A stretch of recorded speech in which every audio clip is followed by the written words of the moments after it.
Hello friends, आज के episode की इमली में आप लोग देखेंगे कि मालिनी आदित्य और इमली से कहती है, अगर आप लोगों को मेरी नियत पे शक है तो ठीक है, आज के बाद मैं यहाँ पर कभी भी नहीं दिखूंगी क्योंकि मैं अभी यहाँ से चली जाऊंगी। तभी ये कह के मालिनी वहाँ से उसका सूटकेस उठा के निकलने वाली होती है। उसके पैर में कुछ लग जाती है और यह देखकर आदित्य उसे वहाँ सोफा पे बिठाता है। और जब आदित्य पूछता है कि अरे ओके, तो मालिनी कहती है कि I am not okay Aditya. और तभी मालिनी कहती है कि आप दोनों को मैं सबसे पहले सपोर्ट किया था, यह जानते हुए कि आपने मुझे झूठ कहा है, वो भी कई महीनों तक।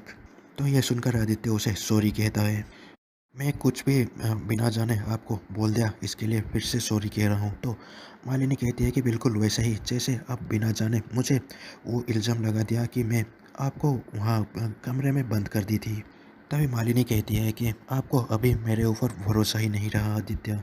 तो आदित्य कहता है कि देखिए, ऐसा कोई बात नहीं है, हमें आप पर पूरा भरोसा है और अभी हमने आपको जो भी कुछ कहा वो सब भूल जाइए। तभी इमली समझाने की शुरू ही करती है कि आदित्य उसे मना कर देता है और आदित्य वहाँ से चला जाता है। तभी आदित्य इमली को कहता है कि तुम चलो, हम मालिनी से थोड़ी देर बात करके आते हैं। और आदित्य उसके साइड पे ही बैठता है और कहता है कि आप सही कह रहे थे, आप पहले दिन से हमें सपोर्ट किए हैं, हमारा साथ दिए हैं, इसलिए आप इस घर को छोड़कर गई और कुछ ही दिनों में हमारा डिवोर्स भी हो जाएगा। और इसी सिलसिले में आपसे हम बात करना चाहते थे। आपने आगे की डेट तो ले ली होगी। तो मालिनी नहीं पता कहती है। तो आदित्य कहता है कि मैं कुणाल से बात कर लूँगा। तो मालिनी सोचती है कि कुणाल को तो वो कह दिया था कि आदित्य से वो डिवोर्स लेना नहीं चाहती है। तभी दूसरी तरफ इमली सोच रही होती है कि इतने दिनों के बाद मालिनी दीदी पहले जैसा नहीं लग रहे हैं। तभी वहाँ से इमली को पीछे से आदित्य पुकारता है और क्या सोच रहे हो पूछता है। तो इमली सोचती है कि बात तो मालिनी दी और मेरे बीच के है, तो इनको क्यों बीच में लाएं। तभी इमली वो बात को घुमा देती है। तो आदित्य कहता है कि ये ड्रेस में तुम बहुत अच्छी लग रही हो। और वो सही कह रही थी, यही तो तुम्हारा टाइम है अलग अलग चीज़ ट्राई करने का। तो आदित्य कहता है कि हम तुम्हें शॉपिंग करने ले चले। तो इमली कहती है कि मुझे शहरी लंगूर और शहरी देसी कपड़े ही पसंद है और हमारी ये सोच कभी भी बदलने वाला नहीं है। तो आदित्य उसको टीच करने लगता है। तो इमली गुस्सा हो जाती है और वहाँ पर आदित्य उसको गुड नाइट कह के चला जाता है।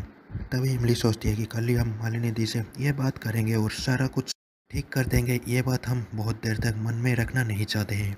तभी दूसरी तरफ अनु सोच रही होती है कि वहाँ क्या हो रहा होगा पता ही नहीं है।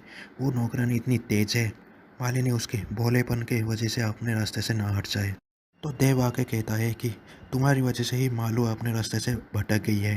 तो अनु कहती है कि आपने गंदे खून के लिए आपने फ्लैट खरीदा था ना, जाइए जाके उसी के साथ रहिए। तो वहाँ पर देव कहता है कि इमली वहीं है जहाँ उसे होना चाहिए। तो अनु कहती है कि सडनली आपको शादी के मायने भी समझ में आ गए। तो देव कहता है कि मेरे लिए इमली को कोसना और ये सब करना बंद करो। तो अनु कहती है मुझे जो करना है वो मैं कर रही हूँ और सही कर रही हूँ। तो देव कहता है कि अगर सही कर रही होती तो इतनी नर्वस नहीं होती। तो अनु कहती है कि मुझे तब तक शांति नहीं लगेगी जब तक वो इमली वहाँ से निकल नहीं जाती, और आपको भी वहाँ ही छोड़ देना चाहिए था जब मुझे पता चला था कि आपकी बेटी है वो इमली। मेरी लाइफ तो बर्बाद हो गई, लेकिन कम से कम मेरी बेटी की लाइफ तो बच जाती। तो देव कहता है कि तुम्हारी बेटी की लाइफ तुम्हारी वजह से बर्बाद हो रही है और जिस दिन ये बात तुम्हें पता चलेगा तो बहुत पछताओगी। और वहाँ से देव चला जाता है। तभी दूसरी तरफ मालिनी के पास वो इमली चली आती है और इमली कहती है कि आपसे मैं थोड़ी बात करना चाहता हूँ। तभी इमली उसे कहती है कि मुझे जब आप पहली बार मिले तब मुझे ऐसा लगा कि आप परी हो और ज़मीन पर उतर आए। और वो बहुत बड़ी बड़ी बातें करती है। तो मालिनी कहती है कि तुम कहना क्या चाह रहे हो। तो इमली कहती है कि मुझे ये बहुत देर हो गई समझने में कि परियों की कहानी में हमारा भी कोई रोल है और हमको आप पे बहुत भरोसा है। इतना भरोसा है कि आपके दिए हुए कपड़े पहन के नीचे चले गए, और ये भरोसा टूटेगी तो नहीं। तो मालिनी कहती है कि तुम्हें मेरे यहाँ रहने से कोई प्रॉब्लम है, अगर तुम आदित्य के सामने नहीं बोल पाई तो अभी बोल दो, मैं चली जाऊँगी। तो इमली कहती है कि हाँ, हमें आपके आंखों में जो प्यार पहले दिख रहा था अभी वो नहीं दिख रहा है। तो मालिनी कहती है कि आज मेरे पास कुछ भी नहीं है, अपना एक घर तक नहीं है, मैं मेरा एक ससुराल में गेस्ट बन के रह रही हूँ। इसके बाद मैं कहाँ जाऊँगी क्या करूँगी कुछ भी नहीं पता। तो इमली कहती है कि हम जब तक यहाँ पर हैं आपको कहीं पर जाने की कोई ज़रूरत नहीं है, लेकिन एक प्रॉमिस कीजिए कि आप हमेशा मुझे छोटी बहन मानेंगे।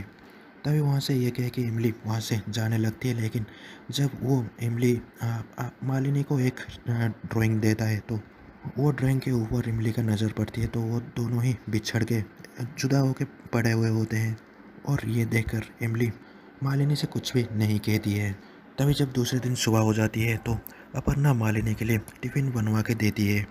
तभी वहाँ पर इमली के पास देव आ जाता है, तो इमली दरवाज़ा तो खोलती है, लेकिन कहती है कि हम तो ठीक है, लेकिन हमें लेट हो रहा है ज़्यादा ही। तो देव कहता है कि नहीं, मैं तुमसे मिलने ही आया था। तो इमली कहती है कि हमसे क्या बात करनी है। तो देव कहता है कि मुझे सिर्फ ये जानना था कि वो मालिनी की तरफ नज़र करके कहता है कि इस घर में तुझे किसी से कुछ दिक्कत तो नहीं है ना। तो वहाँ से मालिनी चली जाती है, और तभी देव कहता है कि कुछ भी प्रॉब्लम हो तो हमें बताना। तो इमली कहती है कि हमको हमारे घर में क्या प्रॉब्लम होगा। तो देव कहता है कि उस दिन जो कॉलेज आया था और तुम्हें बताया था ना कि मैं हमेशा तेरे साथ ही रहूँगा। तो इमली कहती है कि देखिए, मुझे पता है मालिनी दी का आपको टेंशन हो रहा है, हम है ना उसके पास, उनको पूरा अच्छे कर देंगे और उसके बाद ही आपके पास भेजेंगे। तो देव सोचता है कि तू आज भी उसके बारे में ही सोच रही है, लेकिन वो किस लिए यहाँ पर आई है तुझे अभी तक पता भी नहीं है। और देव उसे कहता है कि ये देख के अच्छा लगा कि आज भी तू दूसरों के बारे में सोचती है, लेकिन मैं ये वादा करता हूँ कि मैं पहले तेरे बारे में ही सोचूंगा, चाहे जो कुछ भी हो जाए। तो इमली कहती है कि ठीक है, हमें कॉलेज के लिए देरी हो रही है, हम किताब लेके आ जाएं। तभी दूसरी तरफ मीठी अपना बैग को पैक कर रही होती है, तो वहाँ पर उसका नानी, मतलब इमली का नानी, कहती है कि अब बुढ़ापे में हमको छोड़ के कहाँ जाएगी। तो मीठी कहती है कि हमें इमली के पास जाना है, उसको हमारी ज़रूरत है। तभी वहाँ पर सत्यकाम भी आकर नानी को उसकी कुछ कहता है, तो वो नानी कहती है कि इमलिया के इतनी बड़ी जो जुबान है ना, वो तुम्हारे वजह से ही है। तभी वहाँ पर सत्यकाम भी मीठी के साथ चलने के लिए तैयारी हो रहा होता है कि वहाँ पर एक उसके गांव वाला आता है और कहता है कि तुम्हें वो किसान वालों याद कर रहे हैं। दूसरी तरफ जब देव बाहर आता है, तो मालिनी उसको वेट कर रही होती है और पूछती है कि क्या बात कर रहे थे इमली के साथ। एक वक्त पे सिर्फ आप एक ही बेटी का पापा बन पा रहे हैं। तो देव कहता है कि तू इतनी बड़ी हो गई है कि तुझे अपने पापा की ज़रूरत ही नहीं है ना। तो देव कहता है कि ये सब पागलपन छोड़ और मेरे साथ अभी घर चल। तो मालिनी कहती है कि ये सब आपको पागलपंती लग रही है, आप अभी भी उसकी साइड लेंगे। तो देव कहता है कि मैं जो कुछ भी कह रहा हूँ उसकी भलाई के लिए नहीं, तेरी भलाई के लिए कह रहा हूँ। और देव कहता है कि जिस रास्ते पे तू चल रही है वहाँ पर सिर्फ ठोकर ही खाएगी, इसीलिए आदित्य और इमली को उन लोगों के हाल पे छोड़ दे और तू हमारे साथ चल। तभी मालिनी कहती है कि मैं भी पहले ऐसे ही सोच रही थी पापा, और धीरे धीरे मुझे एहसास हुआ कि मैं गलत थी। मुझे लग रहा है कि इमली बेचारी बनकर सिर्फ सिंपथी बटोर रहा है, और आज उसके पास सब कुछ है, आदित्य, उसका फैमिली, मेरे पापा का प्यार। वो तो अच्छा ही दिखा के सब कुछ ले गई, मेरे पास बच्चा ही क्या है।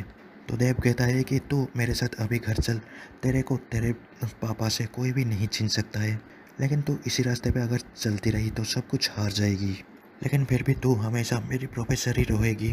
तभी दूसरी तरफ मीठी सत्यकाम को कहती है कि तू वहाँ पर चला जा, तेरी उन लोगों की ज़रूरत है।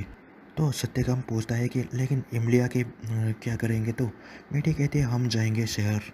तो सत्यकाम कहता है कि हम तुम्हें अकेले नहीं छोड़ सकते। मीठी कहती है कि तू वहाँ पर अपने गांव के लिए लड़, हम अपने बिटिया के लिए लड़ेंगे।